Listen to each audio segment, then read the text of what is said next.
Hello friends, welcome back. இன்னைக்கு ஒரு புது வீடியோ. மார்னிங் எப்பவும் போல எந்திரிச்சதும் ஸ்வீட் பொட்டேட்டோ எடுத்து ப்ரீ ஒர்க் அவுட்டுக்காக நல்லா லோட் பண்ணிட்டு அப்படியே ஜிம்முக்கு கிளம்பலான்னு போது தான் வீட்டில் ஒரு ஃபிஷ் ஒன்று இருந்துச்சு. இது என்னன்னு சொல்லி பார்த்தீங்க அப்படின்னா, எங்கள் ஊரில் இது ஐலஸ்ன்னு சொல்லுவாங்க. உங்கள் ஊரில் இந்த மீனுக்கு என்ன பேருன்னு சொல்லிட்டு மறக்காம கமெண்ட்ஸில் சொல்லுங்கள்.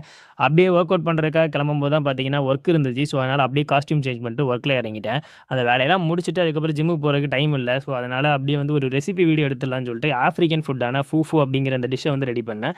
இந்த வீடியோ நீங்கள் பார்க்கணும்னு நினச்சிங்கன்னா அந்த அப்படியே டைட்டிலுக்கு மேலே ஒரு ப்ளே பட்டன் இருக்கும். அதை கிளிக் பண்ணிங்கன்னா அப்படி நேராக உங்களுக்கு வீடியோ கூட்டு போயிடும். இது கூட சிக்கனையும் வச்சு அந்த மீலை ஓரக்குறையாக கம்ப்ளீட் பண்ணிட்டு அப்படியே நேராக வந்து ஜிம்முக்கு கிளம்பிட்டேன். ஸோ அங்கே போனதுக்கப்புறமே எனக்கு கொஞ்சம் டயர்டாக இருந்துச்சு. நல்லதாக போச்சு. வீட்டிலேருந்தே ஒரு ஸ்கூப் வே ப்ரோட்டீனை ரெடி பண்ணியே கொண்டு வந்தேன். அதை அப்படியே குடிச்சு முடிச்சுட்டு அப்படியே வார்ம் அப், அப்படியே ரோப் ஃப்ளோ ஒர்க் அப்படி இப்படின்னு சொல்லிட்டு ரெடி பண்ணிட்டு அப்படியே நேராக ஒர்க் அவுட்டை முடிச்சுட்டு அப்படியே வீட்டுக்கு ரிட்டன் வந்தேன். இதுக்கப்புறம் எனக்கு பெருசாக அந்த டேயில் வந்து எதுவும் பண்ணுற ஐடியாலே இல்லை. கொஞ்சம் ரூமை மட்டும் க்ளீன் பண்ண வேண்டியிருக்கு. அப்படியே க்ளீன் பண்ணிட்டு அப்படியே லாஸ்ட் மீலை கம்ப்ளீட் பண்ணிட்டு நீங்கள் தூங்கிடலான் இருக்கேன். இன்னொரு வீடியோவில் உங்களை வந்து பார்க்குறேன். Thank you so much. Bye bye.